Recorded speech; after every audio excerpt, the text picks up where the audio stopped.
I think Native American Indians today. Do you think they're viewed, or do you think that they're treated the same way now as they were treated in the past? Did the percentage drop, or is it on the same level? That's a really good question. I'll go back to Mike. I don't know if I'm using my middle school voice or not, which means I would be yelling. Yeah, no, so if you did hear the question was, are Native Americans being viewed pretty much the same now as they were in the past? There are some people who would tell you that things have improved significantly, right? Some of those people are Winona LaDuke, who was a vice presidential nominee in the Green Party with the Governor Brown, who was also then governor and now governor of California in 1996 and in the year 2000. She's a Harvard graduate. She works in food sustainability, right? And she's an activist, very active. Wilma Mankiller, she's somebody else who was the first female chief for the Cherokee. I believe she held that position for at least 10 or 12 years, somewhere between 1985 and 1995. Ben Nighthorse Campbell, who was a 3-term U.S. Senator for Colorado and Northern Cheyenne. So we know that indigenous people make great strides, but I can tell you this. In the year that I got my PhD, and it was in what is referred to as the science domain or science allied field, there were only 39 other Native women who earned a PhD in that field. And in that year, it was the first time that the number had gone above 20. Right? So underrepresentation in fields like that say something, right? Something really important. It's sort of like the question I ask all the time. How can you have children in the same classroom, with the same teacher, with the same resources, and the gap never closes, right? The gap never, so what's going on there? How does that happen, right? So the answer is a mixed one. In many ways, yes, there's been advancement, but that advancement comes from a notion of sovereignty, right? There are 33 tribal colleges in the United States. That happened because indigenous people decided that, education is an act of sovereignty. We learn from history not to turn over the education of our children to others who don't have our best interests at heart. And so there are tribal colleges now that close that gap and afford educational opportunities that might not otherwise exist. Sovereign nations are engaged in business, whether it's the casino business, which is a part of the legislation, right? The United States government decided that gaming was an appropriate activity, and those monies are supposed to go to and do go to health, education. That's what the money is used for that Native nations get from casinos. There are only seven casinos, half of which happen to be in the Northeast, who raise a lot of money. Some casinos are as big as this podium, right? Just a little slot machine, and you go in and you get a little bag of Cheetos or something, and, so yes, in many ways it has, but there are still battles to be fought. Native American women are 10 times more likely to experience sexual assault and abuse. And most of the time, they are people who are non-Native.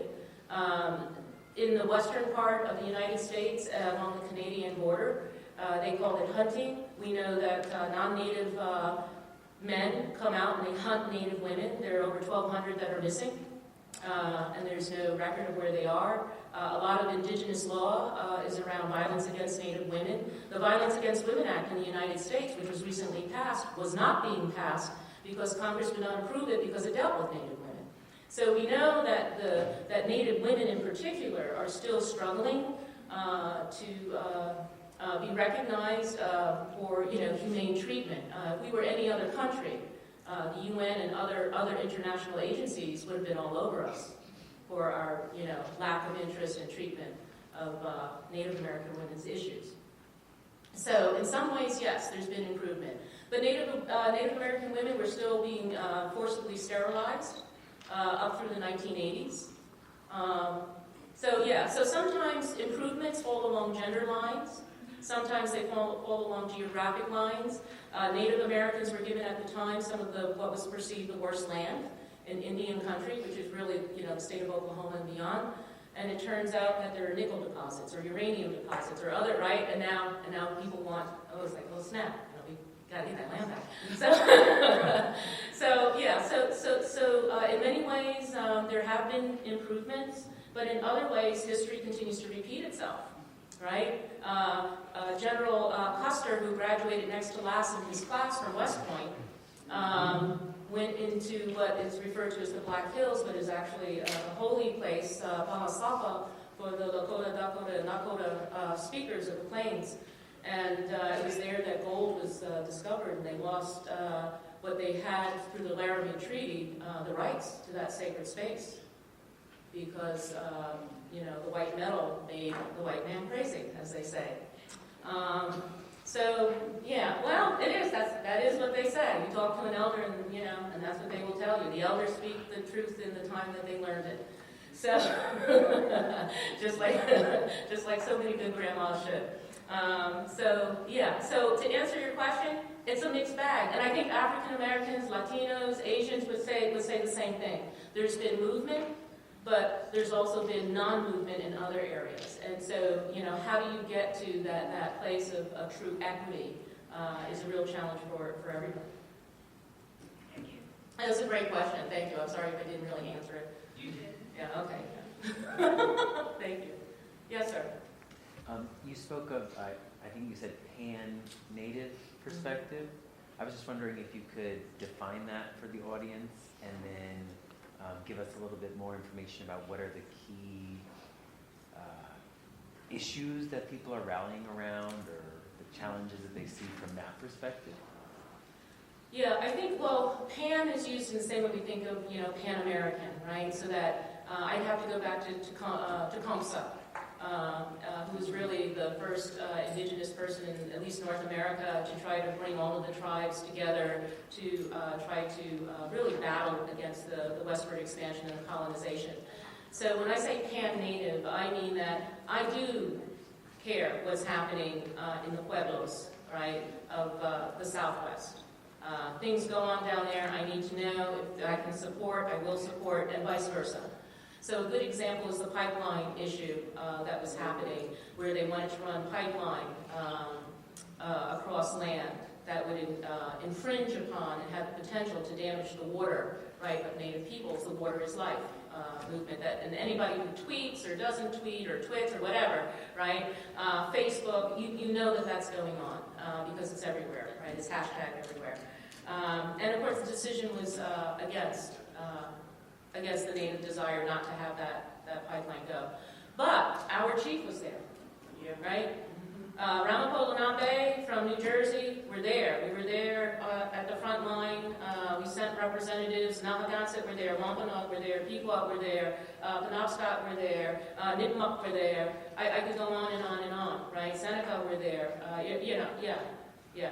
So that's become more obvious to us that we need to continue to try to preserve Mother Earth in a way that is respectful to her, which in the end is respectful, right? We honor ourselves when we do that. And that's exactly how we refer to the environment. It's Mother Earth. We have our creation stories, and some of them are similar, and some of them are a little different, but Turtle Island is Turtle Island. Mother Earth is Mother Earth, and the things that you do that are being done to Mother Earth, nobody would actually ever do to their mother. At least we would hope not. And so that's part of the value system that does permeate Indian country. It's not just North America. Same thing in Central America and South America. I teach a field course in Ecuador, and I go there because a lot of displacement is happening out of the Amazon, and I take students down to an orphanage school where we see indigenous students who have been orphaned for a variety of reasons. A lot of it has to do with destruction of the rainforest and tribal lands. Also, the oil companies, as you know, totally destroy much of the water and the land in parts of the rainforest. And these children become displaced, and they don't speak Spanish, right? These are isolated communities. So when they come to the orphanage, they speak Quechua. Right? There are different dialects of Quechua. And so it's really important. I feel compelled as an indigenous person, right, because I share 80% of my DNA with them. I feel compelled to go there and make sure that I'm a presence. that there's something that I can say, yes, I understand what's going on here, and I've tried to intervene in a way that would result in a positive outcome, because every child that gets educated and grows up and has good self-identity, personal respect, they know what it means to persevere, to be resistant and resilient, that just makes everybody's future better. So that's what I mean by that,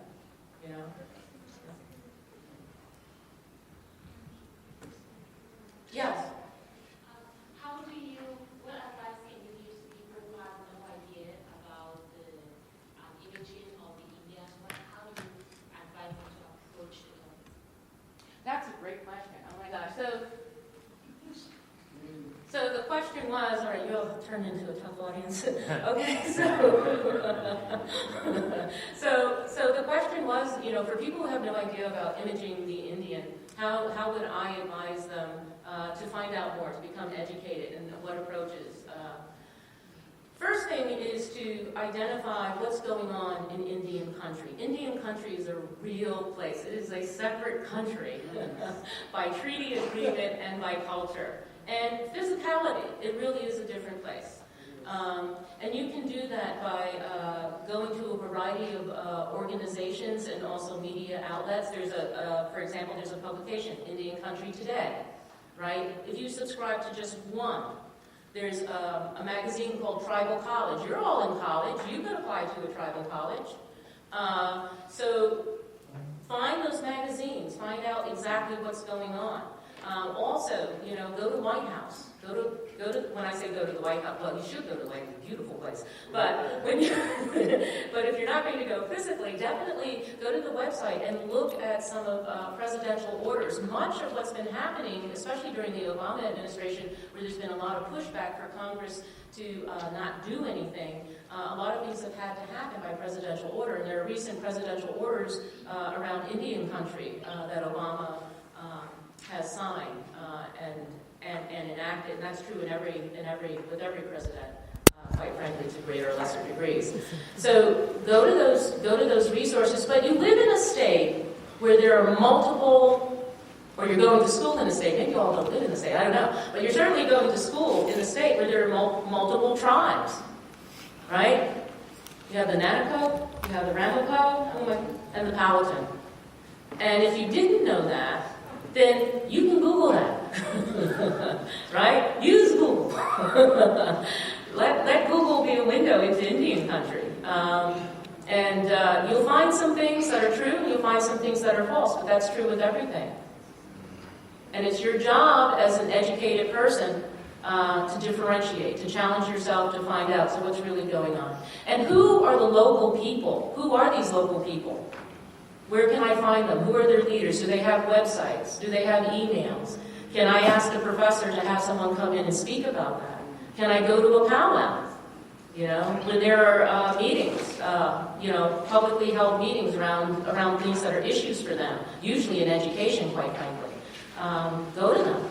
Find out what's going on, because their community is your community, and vice versa. So it's part of being a good citizen.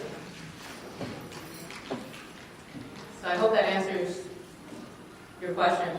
Yeah, and there are some authors, like you should definitely take classes with Dr. Freece, because there are some authors that she could recommend to you that are native authors. I mean, that's a part of sovereignty too, right? Is claiming a place in the intellectual discourse, even if you're not allowed to enter into the existing discourse, creating an intellectual space to have a discourse around who you are and how your life is. And that's what Native Americans have done, especially through the tribal colleges and their publications and through their literature, much of which is going mainstream. Okay. So I see people are moving around, and you're probably, right? You need to go to class? All right. So it's not a good day for a revolution. All right. Okay.